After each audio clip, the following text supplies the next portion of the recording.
Andy, my dude, have you heard of the magical website builder known as Squarespace? Ugh, not another Squarespace ad. I feel like every podcast is sponsored by them. Hey, don't knock it till you try it. Yes, okay, it is overhyped, but actually it lives up to the hype. Squarespace is like a website fairy godmother. With a click of a button, your site transforms into a beautiful masterpiece. A website fairy godmother? That sounds interesting. What makes it so magical? Well, for starters, those slick templates make anyone look like a professional web designer. Pick one, customize the colors and fonts to match your brand, and voila. Plus, the drag-and-drop fluid engine is so easy, your grandma could build a site on Squarespace. Well, she did knit me a lovely scarf last Christmas. Maybe website design is next. Exactly. And when you're ready to sell your Nana's handmade scarves online, Squarespace has built-in e-commerce. Add a store with one click. Get flexible payment options. Then watch those sales roll in. And when she wants to teach others her steezy scarf skills, Squarespace's new courses feature is just the ticket. Nana can set up her curriculum and enrollments and payments in a snap and become the next e-knitting influencer. Oh, wow, you really sold me with the grandma angle. Sign me up for that free trial. Just go to thenextreel.com/Squarespace and transform your site into a beautiful Squarespace masterpiece. Well, thanks, Pete. Even though it's overhyped, Squarespace actually sounds perfect for Nana's site's needs. Appreciate the warning on the ads, though. I'll brace myself next time I listen to a podcast. Anytime. Let me know if you need any help getting that site up and running.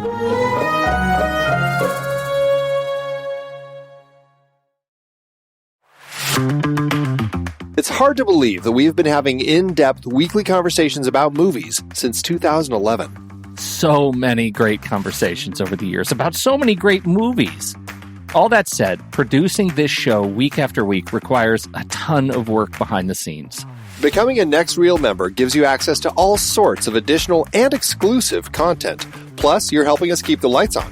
Just head to thenextreel.com/membership, where you can learn more about becoming a member, which costs a measly $5 a month, practically the same as one fancy coffee drink. And you get so much more. Every month, we record a bonus episode exclusively for members. Those episodes cover movies from whatever series we're covering at the moment, or add to previous series. Some movies we've covered that only members get to hear us discuss include The Blues Brothers, The Russia House, Naked Lunch, Independence Day, The Hot Rock, and Relic, the better one. Plus, members get to vote on what we're going to discuss for those episodes. We also record additional pre- and post-show content in regular episodes that only members get to hear.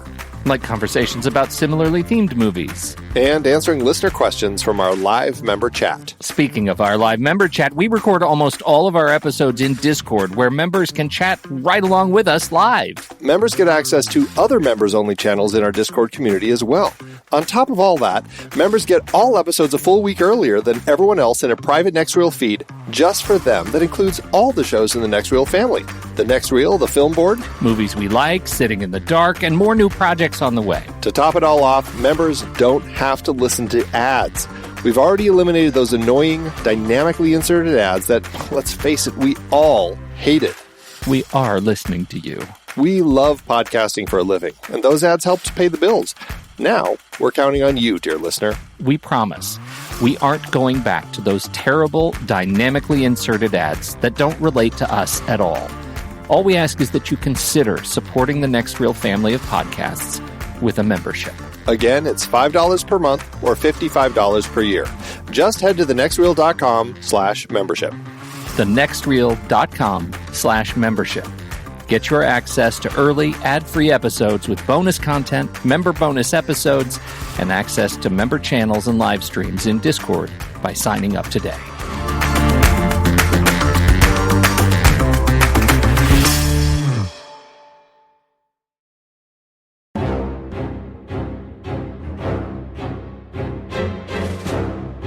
I'm Pete Wright.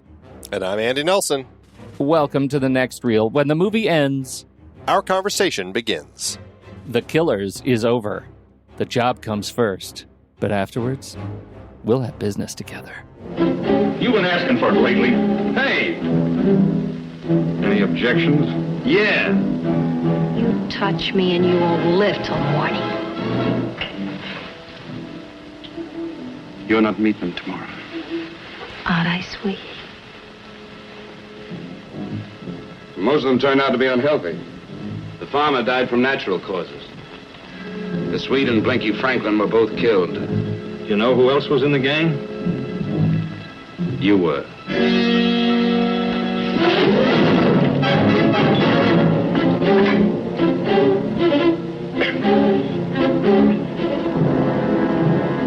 Reach for that and I'll kick your brains out.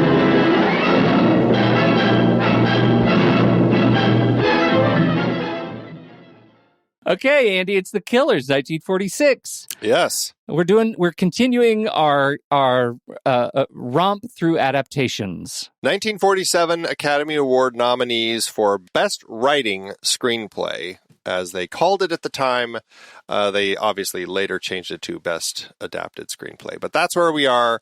This is the fourth of 5 films nominated for this particular set. And it's based on Ernest Hemingway's short story, The Killers. Let's start there. Did you have a chance to read it? Very short story. I got to the end of it and wondered where the movie was. Is it even fair to call it an adaptation and not just a screenplay hint? I laugh at that, but as we kind of continue these series, I'm watching other films also from the year. Mm-hmm. And last night I started the film Bedlam, which is a Val Lewton produced film and Mark Robeson directed. And I laughed really hard at the start because it said, in the scope of adapted stories, inspired by the painting series A Rake's Progress. And it was like a particular panel by William Hogarth. And I'm like, wow, I've never heard of a film adapted from an image in a painting. I'm like, that is quite a step. But yes, in the scope of adaptations, this one, it's such an interesting place to start because it is such a short story. It's essentially the first 12 minutes of this film. And it's about these 2 hitmen who come to this diner in the middle of the night or late evening, and they take the 2 people who work there and a customer hostage and kind of set up a situation waiting for the Swede to show up and kind of have this conversation with them about why they're going to kill the Swede and all this. And then we follow when the Swede doesn't show up, these 2 leave, and one of them runs to tell the Swede in his apartment. The Swede is very like, yeah, I'm not going to do anything about it. Very resigned to the fact that these 2 are gunning for him. Isn't going to run, isn't going to call the cops, is just lays there. And then the story comes back and continues in the diner after that, as these 3 are having this conversation about like, I can't believe it. I don't understand it. Why would a guy just lay there like that? And that's kind of the end of the story. And what the adaptation did is it examines what led this person to this particular frame of mind where he's just going to lay here and accept his fate. So when these 2 gunmen come into his place, he lets them kill him, and that's the end of it. That's the end of it. Hemingway. And reportedly Hemingway dug it, the movie, the adaptation, and said that this was a good... reportedly the only thing. Yeah. Yeah, right. I liked them. I liked them both. I feel like weirdly, I read the short story after I watched the movie, and weirdly, I did not find it jarring that it ended where it did. It felt like a complete short story to me. It felt like a complete piece that ended on a very, very sad note. The movie is just a what if. It's a what if. Ernest Hemingway's What If. What I found so interesting about it is it paints this portrait of a character as just the idea of coming to this place where you're not going to run anymore, where you are resigned. And it's like, I don't know, it made me kind of question, is he giving up? Is he just accepting his fate? Where is that line? And I thought that kind of was probably what Hemingway was exploring with the story is this idea of, at what point do you just accept the way things are going to be and move on with it and allow things to play out as they need to, as opposed to continue fighting it.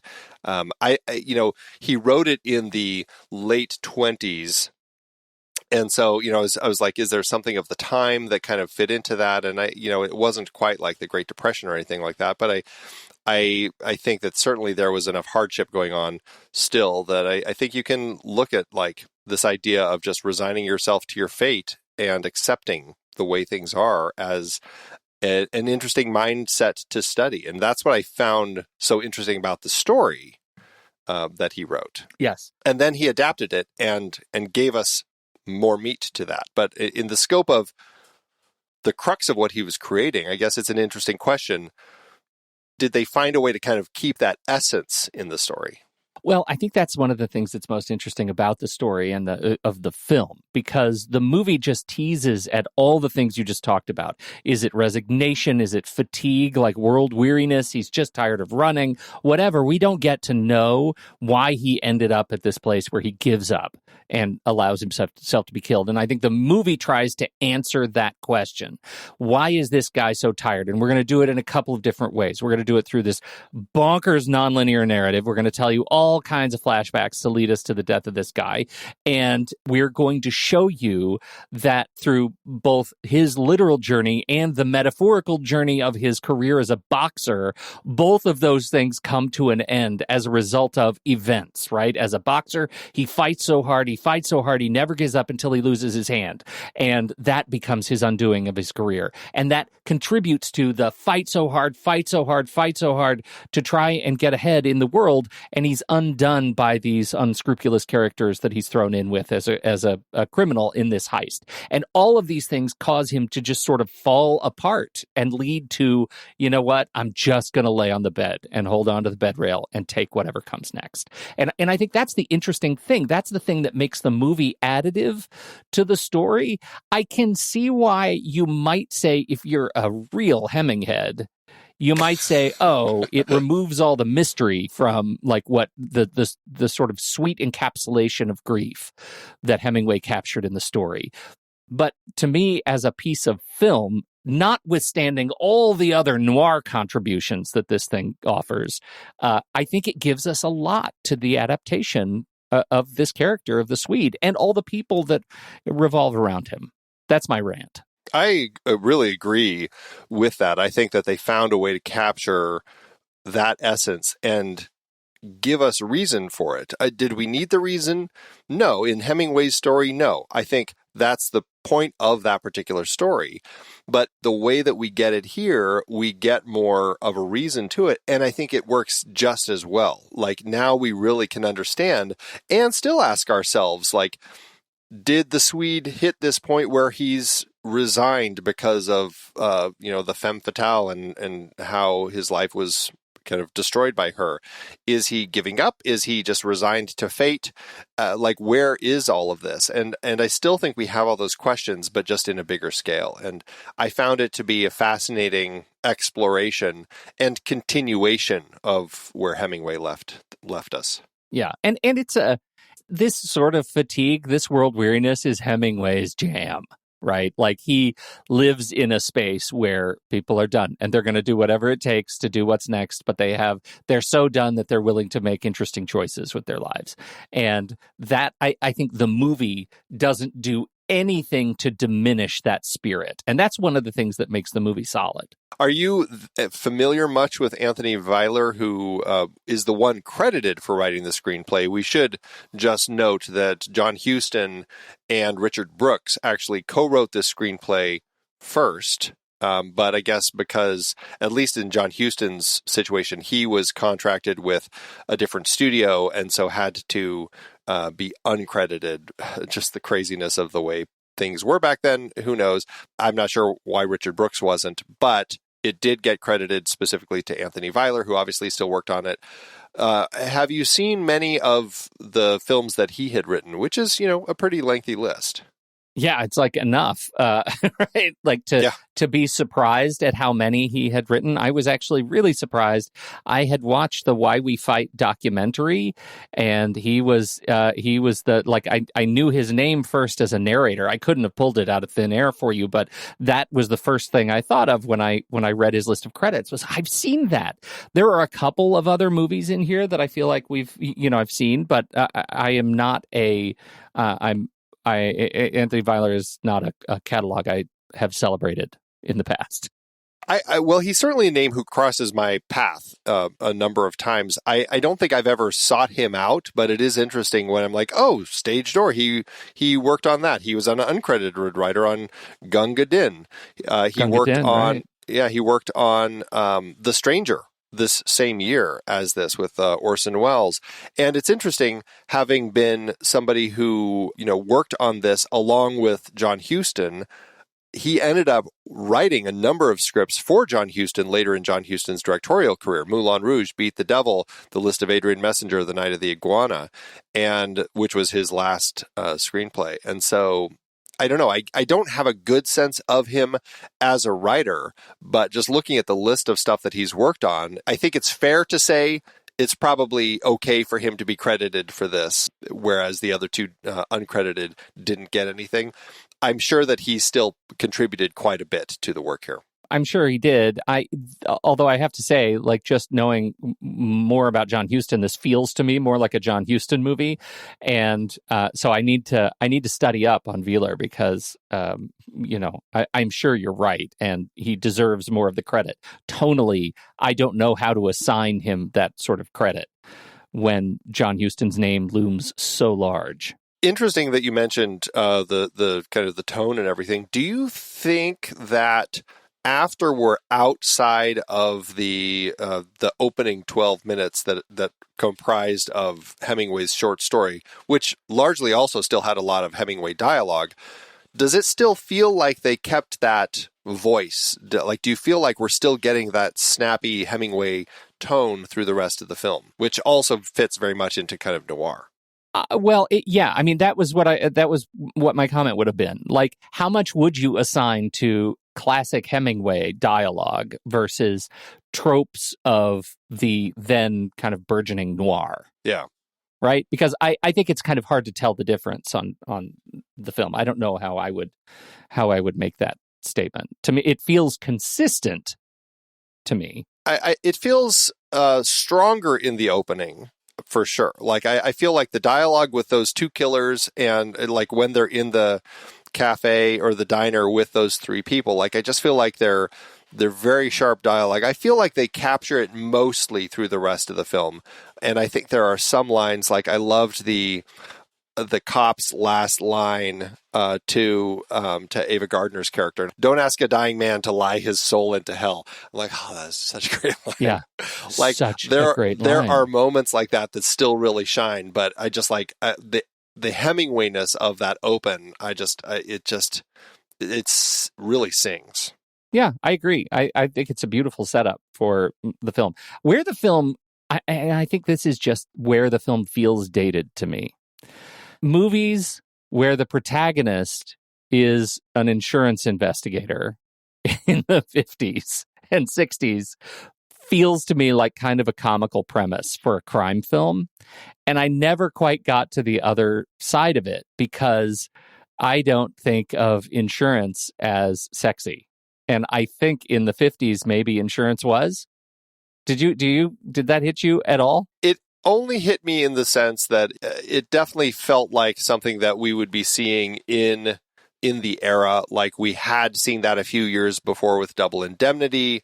And so I think that there's space, especially in the world of insurance, because of the idea of fraud in insurance and how well that can potentially tie into murder, the noir tone. Yeah. Right, exactly. Right. I think that it ended up working. It's funny, Edmund O'Brien really is such a noir face. Like, he really appeared in just so many noirish sorts of films. And certainly I appreciate him more in films like DOA than something like this, where I feel like when he's a little more on the criminal side of things, I appreciate him more. And I think with him as this insurance investigator, I don't know, I found it to be the part of the film that I was less interested in. I like the structure. Right. I like the investigation, but it is one of those things where I'm like, well. But part of what I show up for these movies, right, it's in noir in general, but is the moral ambiguity, right? It's like everyone's out for their own. They're all sort of chaotic neutral. And I look at him in this movie and I'm like, okay, another insurance investigator, like looking out for big insurance and trying to do right by the corporate interests. It just feels like every scene, I'm like, really, lady? Are you taking him seriously? Why do you look scared? He's an insurance guy. Like, what is going? Like, I never quite got over the hump of like taking it as serious as it probably, as I know it was intended to be. I just didn't get there. It felt dated. I'm with you. His was the part that I was least interested in. You get me on the heist stuff. Like, I really loved the interpretation of the heist, the way it all came together. It was those flashbacks I thought were really great, and I liked the betrayal, the double twist, and all of that. Our femme fatale, that particular character archetype, Ava Gardner, is wonderful. The insurance guy I struggled with. So it's either not funny enough or not serious enough. Well, and it was one of those things, like we end on this weirdly comedic moment between him and his boss, as his boss is like, yeah, I'll give you a day off, take the weekend, I'll see you back on Monday. And does a double take, and then that might as well have been Bewitched. Right, and then we get the end, and then he turns back into the doorway and gives his boss like that little smile and stuff. I'm like, wow, what a weirdly like goofy ending for this otherwise really great, noir film. And I can't help but wonder if they had gone the route more of like Citizen Kane, because this is often compared to, I shouldn't say often, but in recent years it has been compared to Citizen Kane as like the Citizen Kane of noir because of the story structure, as we're kind of getting different voices from this, present day person who's going around interviewing people and kind of piecing everything together. I think that that's there, but I can't help but wonder if the film would have been stronger if the insurance salesman was more a character like in Citizen Kane, where he's not necessarily a front and center character, but is more just our window into each of those stories, For sure. Or actually somebody who was also trying to pull a fast one, or maybe as he went through the process of investigating this, found himself getting closer and closer to wanting to get the money for himself, and we get a little bit more of that. I just don't know. Brilliant. Coming on the heels of Double Indemnity, if that would have been too much to have yet another crooked insurance salesman story that we didn't really need I can't help but feel like the first version would have been better, because it would have really let us focus the story on everything going on in the past. What's interesting about all that entire armchair reinterpretation is that it puts the focus. I wonder if it would allow us to put more focus on. I wanted the Swede to be my central protagonist, right? I kept feeling like even through flashback, he could be the one that I was most focused on, and they kept trying to drag me back in to the insurance story. And he never changed. Our investigator, he never changed over the course of the story. And I think you're getting to the central point. Give him some sort of epiphanal awakening that he could get some out of this deal, right? He could walk away with his own and not just for the good of big corporate. That was a piece that I was missing. And again, maybe that is, you're helping me put more words to why the movie does not hold up as well in that particular area to me, because we are now in an era of really questioning the role of big corporate, and today's insurance investigator would not be played this way in this movie if it were made today, I don't think. It really goes to the tricky line of writing a story like this, where you're splitting the protagonist and the main character apart from each other. And I'd say that the protagonist in this film still is Burt Lancaster's character, the Swede, or Ole Anderson, but the main character is kind of our insurance salesman. He's the one who's driving the story and trying to kind of, through him, kind of where the story is being told. And I think that it's such a challenging way to tell stories, and it can work incredibly effectively, like the Shawshank Redemption. But I think there are times where, in this film is an interesting example, where tonally it does feel a little bit where the two are kind of pulling themselves apart. Yeah. That's that. Not to take away at all from how they are pulling themselves apart, right? The look and feel of this film is so raw noir to me. I mean, we're still pretty early in seeing movies made like this, and the high contrast, the highs and lows, the darks and lights, the shadow, crisp beams of light, I think just the use of those tools is brilliant, and some of the shot composition is just extraordinary. It's extraordinary. So I love how the film looks and plays with these characters on screen. I love watching him box. I love watching them walk down dark alleys. Like, all of those quintessential moments are here, right? And you can see why this movie contributes to defining a genre that was formulated in these years. Yeah, Robert Siodmak was a filmmaker who had been around, who came from Europe and then really started kind of digging into... I don't think he really started doing noir until a few years before this, with Phantom Lady. But then, right before this, The Spiral Staircase, which I just rewatched, really a fun, creepy little film that works well in this genre. Also, Crisscross, a few years after this, is another really great one. But definitely a director who's bringing some interesting dark perspective to the way that he would tell stories. And I certainly enjoy seeing what Siodmak does.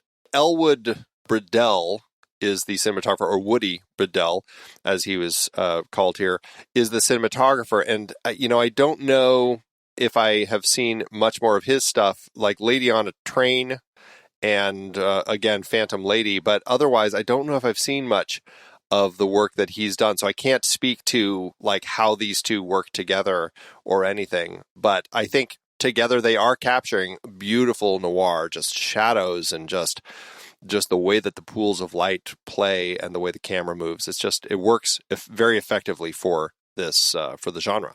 Yeah, and I think, playing with that, the sort of narrative complexity, the look of the film, they also were able to attribute violence to screen and staying in the reins of the production code. The sequence where they kill him in the bed is really gruesome through use of sound and the assassin standing in the doorway, and yet you never see it. It only reminded me that we were in the production code era when they're at the restaurant and he says, the steak sandwich is for me, the milk is for the lady. Like, they're in a bar. She just got a milk. And I thought, oh, okay, all right, there's a standard at play here. But it feels like the movie is pushing those boundaries. Well, but I think also, because wasn't that she was not wanting to drink anything, but then later she asks for a much heavier drink because she's just like, I am done with you. Right. So I think that was just also part of the setup of that particular scene. It's character. It just jumped out at me because milk, really? Maybe she's like Sergeant Nick Angel. Yeah, right. Right. Keeping her mind sharp. Well, and as a femme fatale, isn't it interesting that she, her arc as, that one of the big twists is that she ended up married to the other criminal and starting a life, and how in that conversation that they have in that dinner, so tell me what to do. I want to get out of it. I'm married. I have a husband now, right? The word husband has such weight in that scene because it sort of absolves her. It's her attempt to absolve her past deeds, only to find out that it was her husband is, what's his name? Big Charlie. The big Jim Colfax. Big Jim Colfax. Big Charlie, as he likes me when I call him that. And so I thought that was really interesting. And I loved the final scene when he's dying on the stairs and that long, luscious shot of her screaming, just say it. Just say I'm innocent. Please, Jim, please say I'm innocent. Tell them I'm innocent, as he's already dead. That captures such an extraordinary volume of hopelessness in this movie that I was really moved by that sequence. I thought it was perfect. And it speaks so well to the idea of the femme fatale, right? I mean, and I think that's why Ava Gardner works so well in the role here because she's, as sexy as she needs to be and draws the Swede in as much as she needs to. And, but then also has this darkness to her, this dark side. And it's not like she's out and out malicious, but she's always making these decisions that, go down this one particular road. And even right to the end, she's just like, you need to get me out of this. Like, I don't want to be accused. All you have to do is say one thing and I'm free. Like, she just wants, she's just, anything she can think of at that point. And it's just, and again, that speaks to that fantastic last line that the detective has, don't ask a dying man to lie his soul into hell. Oh, God, so good. Yeah. So good. Going back to kind of like the crime and the look of the film, I just want to also call out the, I found really effective way that they portrayed the actual heist, where it's just like a single shot on a crane, where we get the three of or the 4 or 5, I'm losing track of how many there were now, but all of them arriving in line with a bunch of workers coming into this this hat manufacturing company. And we follow them in, we see them following the group, or kind of following the group and then parting from the group as they head into the payroll area. And meanwhile, we're getting kind of the voiceover describing it, which, we can argue if we needed it or not, but we get to really see them in one single shot as the camera booms up and we see them in the room, taking him hostage, getting the money, coming out, getting into, like, running out, getting into their cars, trying to drive away. The security guard comes out and shooting at them. One car gets stopped by a truck and has to like turn around, reverse, shoots the guard and drives off, like in one beautifully choreographed shot. I'm like, this is like fantastic filmmaking because it kept the tension going and it made for a really interesting way to kind of put the scene together and work really well. I loved it. It was great. And I love how they didn't, like, it's just an act of restraint not to create a sequence in the hat factory, right? With some antics. Yeah, which they could have. There were no hat antics. And I thought that shows an enormous amount of restraint. I also thought, like, it's kind of a roller coaster piece because you get the intensity and the drama of the setup as they're walking in and you wonder, are they going to get caught? They're walking right past the police or the security. And then as they run out, it becomes just a little bit vaudeville when the camera can't go through or when the car can't go through and you watch the entire sequence play out in real time. That's funny. That's legitimately funny. And I love that they are in the span of that one unbroken shot. They're giving me a lot emotionally to work with and react to. That's the real like depth in that sequence. I think it works. It plays incredibly well. Yeah. Absolutely. And it says this isn't as much a heist story. Like I said early on, like I really celebrate. I love the heist part. The heist is kind of a small part of the film itself, even, but I like it. And I like the undoing of it because that's part of the investigation. How are they going to split the money? How are they going to, unravel their relationship? And that becomes the real heist because there is a second heist, the heist of the money from each other. And that's a part that I think is strong. That's an interesting thing to bring up because in the scope of genres, like I find it hard to say that this is a heist film, even though it has a heist in it.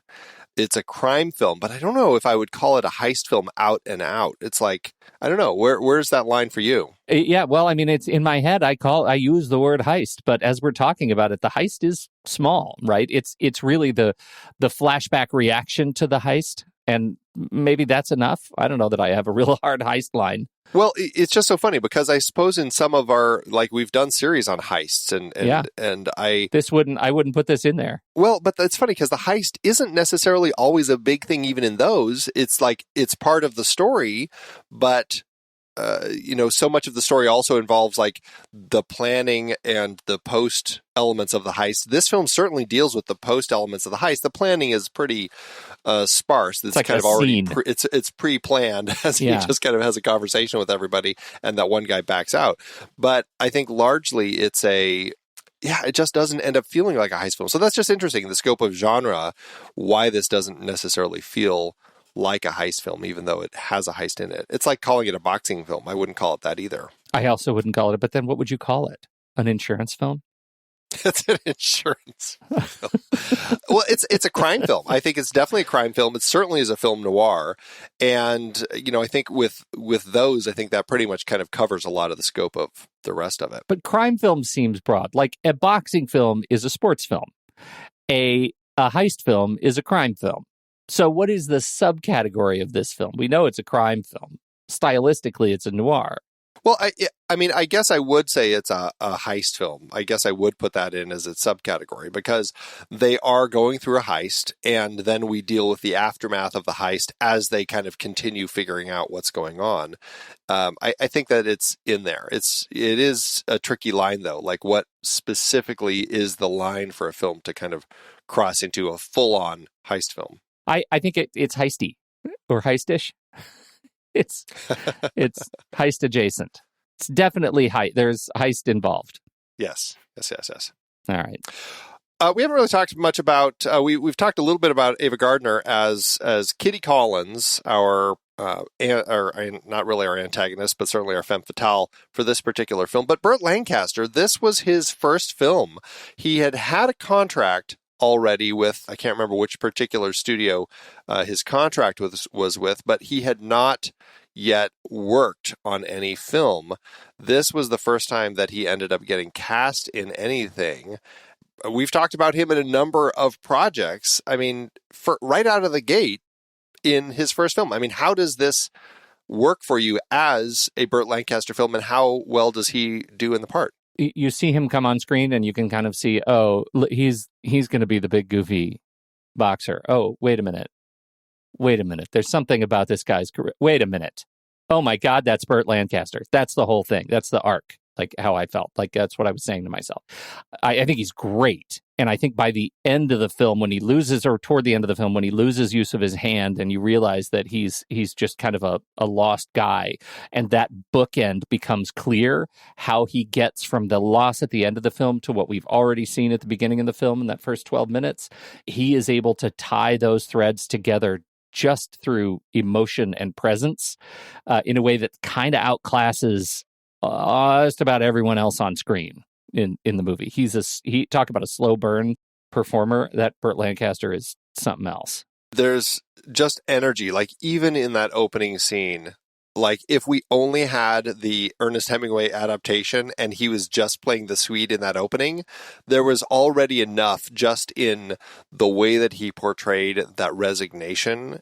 And as you said, the scene when they come in and kill him, and you just have like his hands on the bed rails and stuff. It's just like he was already giving enough to like make me fully captivated with this actor and his performance and what he was doing here. And it ebbs and flows throughout the film as far as like the way that his character goes from feeling like a good guy to a bad guy and everything. And I really enjoyed his journey over the course of it.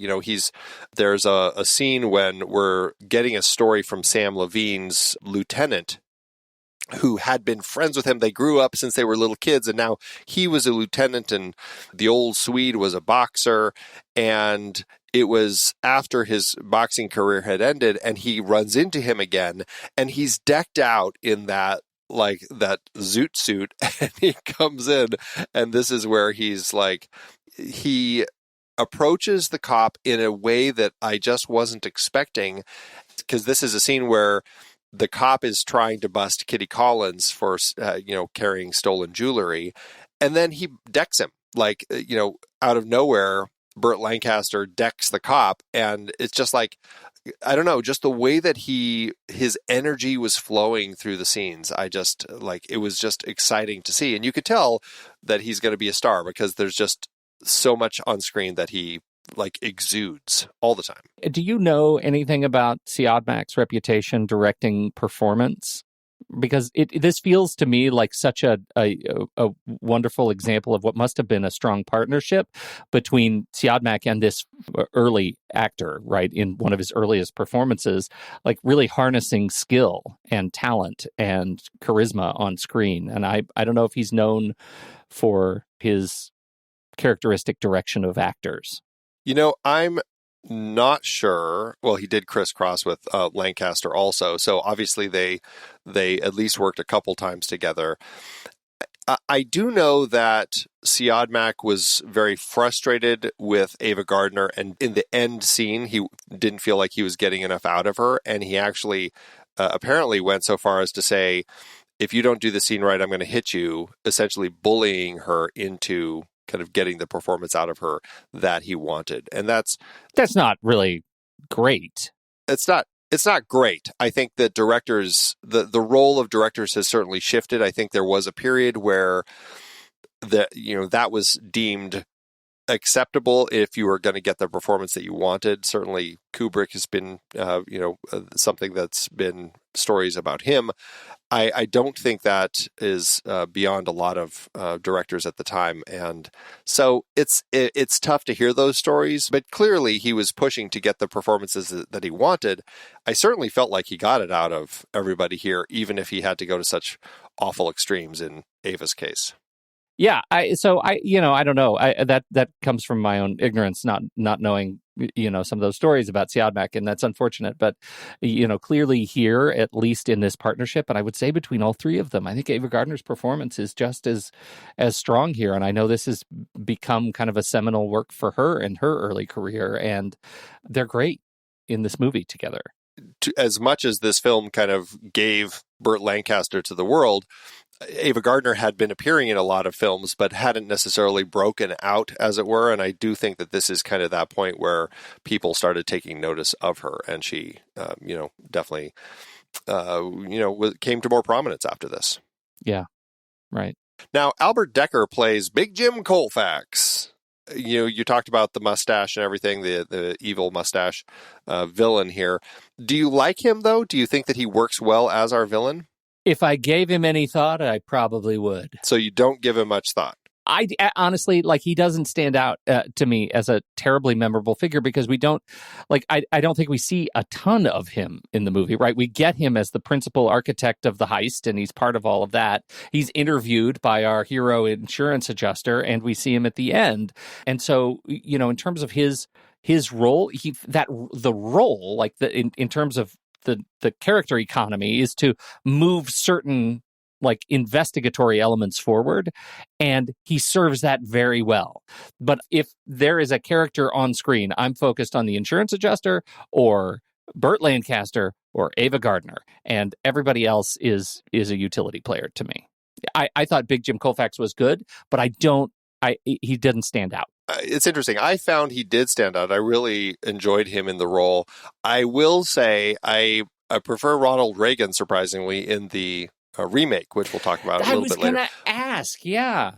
Ronald Reagan just, I think he's just given more to do, but I enjoyed Albert Decker quite a bit in the part. I thought he was actually an interesting foil for our hero here.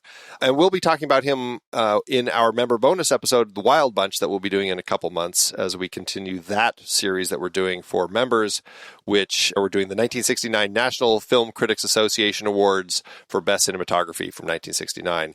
Definitely looking forward to talking about The Wild Bunch, which was his last film. That was whose last film? Albert Decker. Albert Decker. Okay. I got lost because I think Ronald Reagan's role in the remake of this movie, wasn't that the film that got him where he stopped making movies and went into politics? I'm pretty sure that was his last role as an actor before he ran for office. I don't know. And I don't know if I should think about that as a token of history. Yeah, let's see. The Killers was his last film. You're right.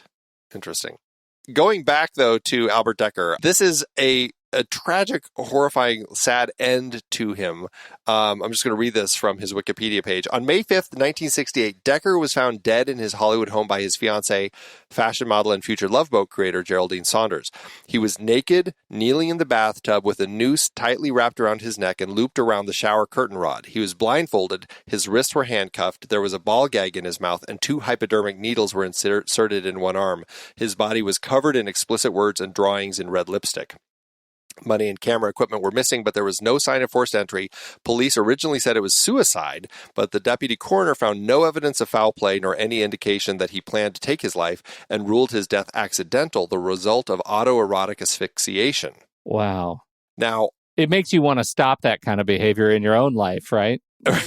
well, I know there are levels of autoerotic asphyxiation, but I just is that where they landed? Like hypodermic needles in his arm, a ball gag, he's handcuffed, he's blindfolded. I'm like, that seems like a real, far journey to go down a road to say, I'm going to go through all of this in order to please myself. Right. There's a lot of runway behind him. By the time you get to hypodermic needles. That is awful. His body is covered in explicit words and drawings in red lipstick. All of that, all by himself. I don't know. I have some questions. If one of the messages, this is my first time doing this, then you know that he's a real experimentalist. Yeah. It's just you really have to, you have to love the work to go down that road. And he loved his work. Dark. Yeah. Oh, my goodness. One last category I wanted to talk about with this film is the score that Miklos Rosa wrote for this. I love this score. It is driving. It is propulsive. It has so much energy. In conversation, I think, in our member bonus post-show chat a few episodes ago for the best years of our lives, one of the questions was, do we think that it should have won best score? And I said, in a couple weeks when we talk about The Killers, which is also nominated for best score, I will let you know what I thought about that score. And I absolutely think The Killers should have won. So much more interesting, so much more energy, so much more memorable. I enjoy The Best Years of Our Lives, but I've already kind of forgotten it. Whereas this, I just there's so much energy. I love this score.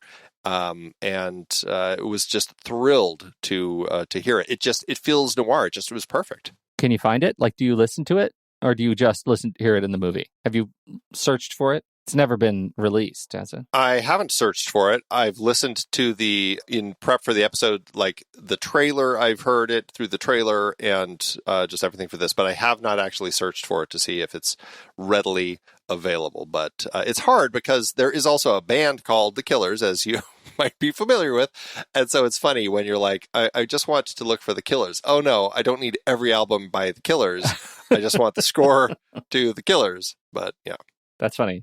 The Killers on YouTube, The Killers Super Soundtrack Suite. Oh, it's so good. When people build that on YouTube, that's probably the best way to do it. There might be individual tracks. I'm looking on Rosha's scores that are available on Apple Music, but I don't see it. Oh, one thing that I am seeing, though, is, of course, Dead Men Don't Wear Plaid. And we can't end this conversation without saying this movie, is one of the many featured in Dead Men Don't Wear Plaid, which, of course, we talked about. Because the killers, we haven't even talked about the titular killers of this film, Pete. What did you think of our What killers? Are we going to do? I like the Killers. It's one of those movies where the killers. I love the Killers. I also love the Killers. So don't saddle me with that kind of middling opinion compared to yours. I love them so much. I invited them home. We had a glass of milk and a steak sandwich, and they're fantastic. But they are sort of the Maltese Falcon of the film, right? It's called The Killers. They're in the opening scene and the ending scene, and the rest is heist and investigation stuff. And they're hovering in the background at the funeral. That's right. They're in the background of the funeral. I like the way they sort of ooze their way into the restaurant bar area. They're there. They're present.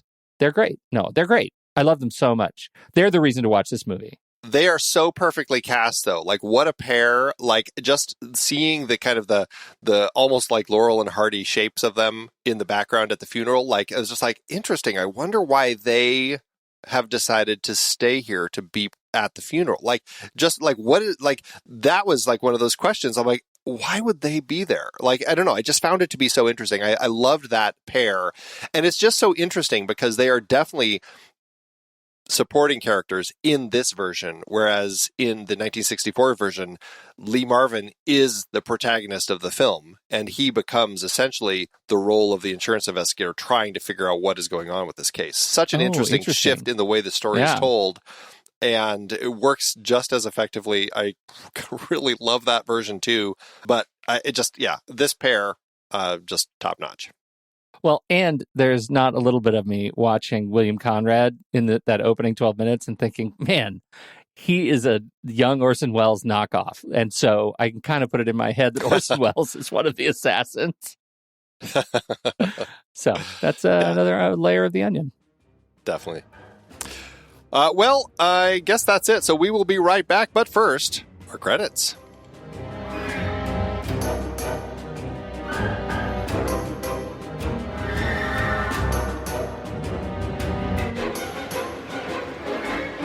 The Next Reel is a production of True Story FM. Engineering by Andy Nelson. Music by Simo, Oriel Novella, and Eli Catlin.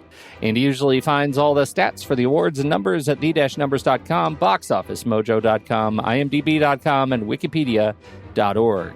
Find the show at truestory.fm, and if your podcast app allows ratings and reviews, please consider doing that for our show.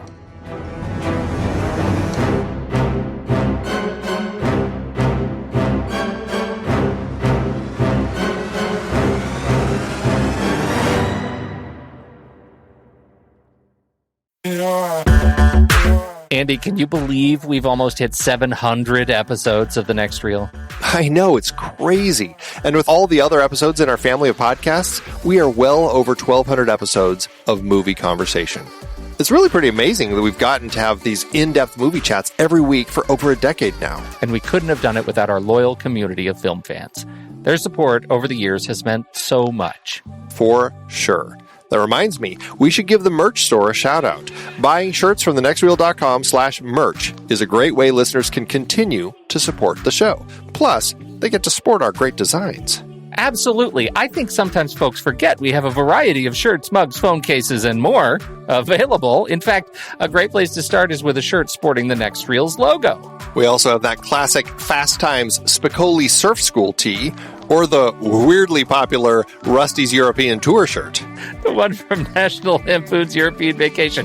Why is that so popular? Search me, but we have sold a ridiculous number of those. I guess there are a lot of Rustys taking trips to Europe? We're always adding new designs based on movies we've covered, like our brand new design for a streetcar named Desire, featuring a streetcar named Desire.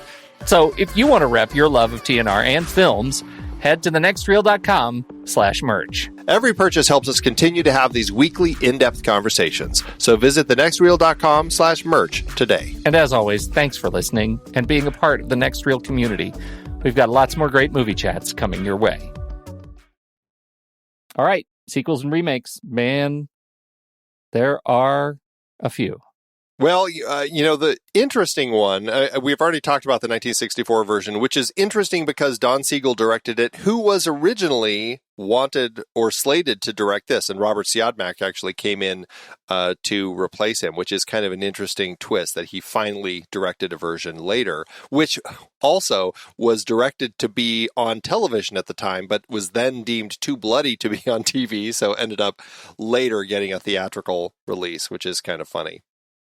But before that, Andrei Tarkovsky, along with a filmmaking partner of his, actually made a student film version in 1956. He actually approached his film professors. He and his directing partner approached his film professors and said, we would like to do this adaptation of Ernest Hemingway's short story. The professor said, I guess it's okay. We've never done an adaptation of something before in these film classes, but sure. And so he did. It's available, and it's actually quite good. It's a solid adaptation specifically of just the short story. You can edit just the way that the camera, the framing, the pacing and everything. It felt very Tarkovsky. I enjoyed it quite a bit. And it's just of the first 12 minutes blown up into a hostage film, essentially? It's just a 20-minute short of just that story. Absolutely, yeah. Oh, okay. I thought it was Tarkovsky made like a 3-hour version of. Oh, yeah. No, it's literally scene. A student film. It's like 20 minutes. Yeah, and that's it. Fascinating. So, okay. Yeah. Cool. And then I mentioned Dead Men Don't Wear Plaid. You can catch I'm pretty sure it's just specifically the killers who are used in that one. And last but not least, as of 2016, Andrew Kevin Walker, who of course had written Seven, apparently wrote a new adaptation of this story. Unfortunately, I've heard nothing else of it. I don't know if it still is in somebody's hands as something that they're trying to make, but I would be very curious to see a new telling of this particular story. Especially from him. Yeah, right? Yeah, interesting voice for it. Fascinating, yeah. Okay, then we need to talk about awards. That's why we're here. Lay it out. This film was nominated for, it had 3 wins with 4 other nominations. It's nice to see for a noir that it kind of ended up kind of cracking into that, because I don't think necessarily the noirs were always doing that. But it did get 4 Oscar nominations. Best Director, but lost to William Wyler for The Best Years of Our Lives. Best Film Editing, also lost to The Best Years of Our Lives.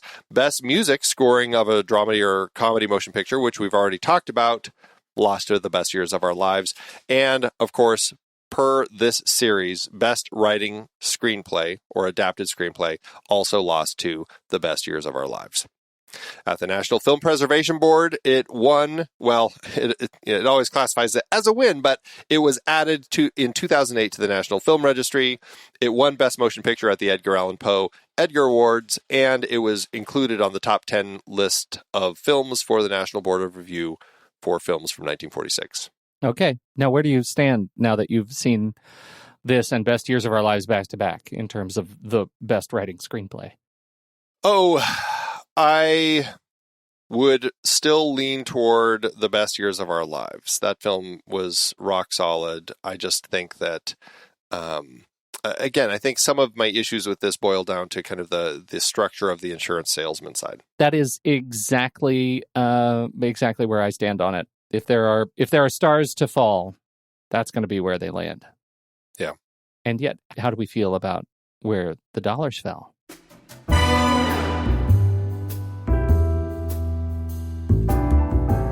You know, this was a frustrating one. Another one with just no budget information out there. I did find some release information, at least. It released August 30th, 1946, and it went on to earn $2.5 million or $40.8 million in today's dollars. I assume that's not too bad, but again, I just have no idea how much it cost to make. So, considering the noir feel, I would guess it wasn't a much, but again, it's just speculation. It's a little interesting that this movie has become so lauded in critical circles that there isn't more information on it. Just feels like a thing. Like, hasn't Filmumentaries done something on this? Yeah, the problem is, if it wasn't done at the time, it's really hard to find, you know, and unless you have an Eddie Mannix working for the studio who is meticulous in tracking everything, a lot of this stuff just, unfortunately, is just kind of buried with time. Yeah. All right. Well, I love that we dropped this on the list. I love that it happened to be here. I thought it was a really wonderful film, and nice to see so many, the birthplace and continued birthplace of so many tropes that we see play out in the movies we love now. Yeah, just great stuff. So we'll be right back for our ratings, but first, here's the trailer for next week's movie, Roberto Rossellini's Rome, Open City. Engineer Giorgio Manfredi.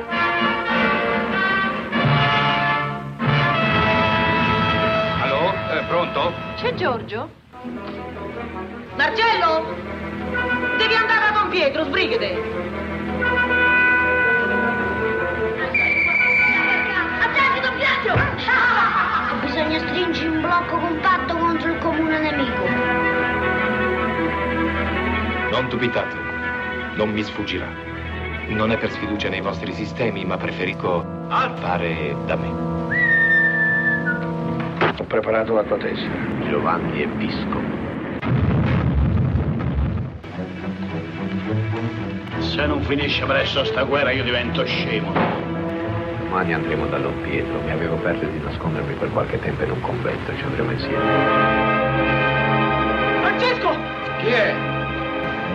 Francesco, i tedeschi, i fascisti! E staremo sempre insieme.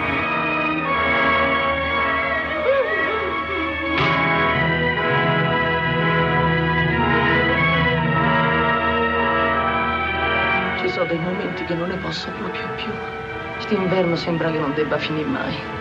Finirà, Dio, finirà. E tornerà pure la primavera. E sarà più bella delle altre, perché saremo liberi. Francesco! Francesco! Nina! Nina!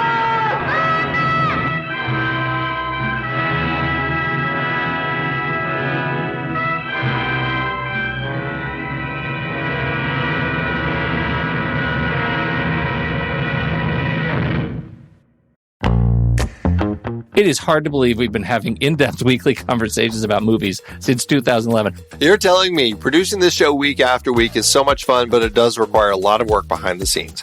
If you'd like to help support our efforts, one easy way is by using our Originals page when shopping for books and movies that we've covered.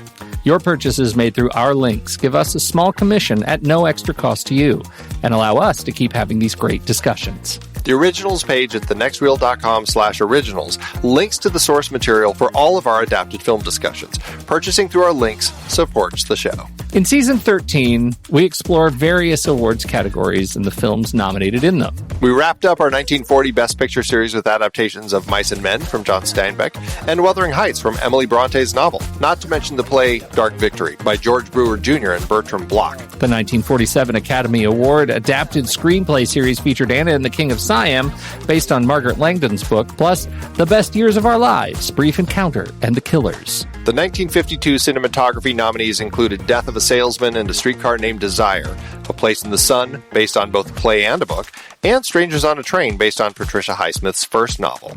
So many great movies based on books and plays, like Beckett, The Pumpkin Eater, A Boy and His Dog, Rollerball, The Princess Bride, Congo, The Scarlet Letter, Jackie Brown, The Deep End, The Gray, The Woman in Black, and Top Gun Maverick, which I'm very much looking forward to revisiting. Get the source books at thenextreel.com/originals. Start your next read or reread from the movies we've covered. Visit thenextreel.com/originals today. Andy, Letterboxd, what are you going to do? I already hinted there might be some falling stars. Where do you land on your Letterboxd review? This I just absolutely enjoy, but I also really enjoy the 1964 version that Don Siegel made. I feel like both of them for me end up being 4 stars and a heart. I think they're incredibly strong. There are some things that I struggle with the films themselves, but on the whole, I just think they both are strong representations of the genre, and I just have a great time with each of them in their own way. Me too. And let me just say, in the background on our notes, we have this collaborative note. Andy just told me what I need to vote for this movie. He pre-wrote it. He doesn't know, and he pre-wrote my Letterboxd rating in the notes. He's damn lucky because he's right. I am also 4 stars and a heart. But, sir, that is a touch presumptuous. I was just not even paying attention. I was just clicking around, and I just did it without even thinking. I saw mine, and I just was like clicking things. And, yes, yeah. You were click happy. I get it. Phew, I'm glad I was right. Yes, 4 stars and a heart. Confirmed. And you know what? We don't say this often enough. Find Andy, letterboxd.com/SodaScreekFilm, and find me. I'm just Pete Wright over on Letterboxd. Follow us. We rate movies there. You need to stop saying that. You are not just Pete Wright. You are Pete Wright. Oh, I'm Pete Wright. I am every time. Simply, quote, Pete Wright. No spaces. No, quote, Pete Wright, end quote. That's all. Not simply Pete Wright, that's all. Oh my gosh. So funny. I'm going to change my Letterboxd handle to simply Pete Wright, just that's all. Yeah, right. Remember, you can visit thenextreel.com/letterboxd and get your patron or pro membership. That's it for today. What did you think about The Killers? We would love to hear your thoughts. Hop into the Show Talk channel over in our Discord community, where we will be talking about the movie this week. When the movie ends, our conversation begins.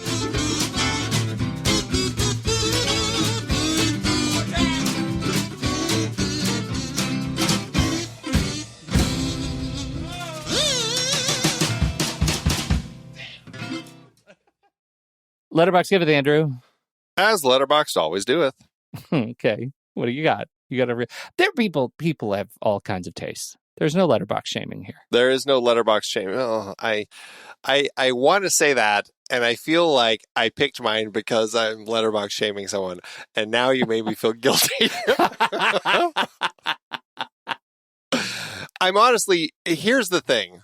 Mine is a 1.5 star review by Jenny Kaktuk, who I think just may not be familiar with film noir and the way that film noir films work. This is Jenny Kaktuk's review.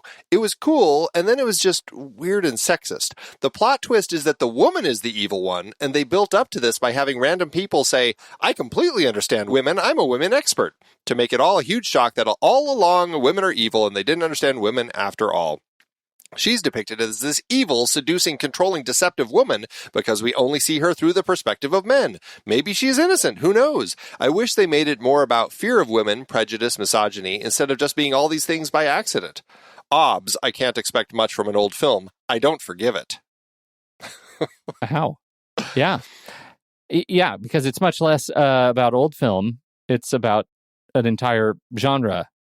It's about an entire genre. Expectation of tropes. Yeah. Right. Well, I also have one and a bonus. Niels Matthijs Onderhund says, it's disappointing. Killer started off very promising, heavily contrasting black and white cinematography, a solid pace, a simple but intriguing premise. Everything was present to turn this into an entertaining film, except the will to keep it going. After the introduction, it gets duller by the minute. Two killers for hire murder a gas station clerk, an insurance claims specialist is interested in the case and starts an investigation.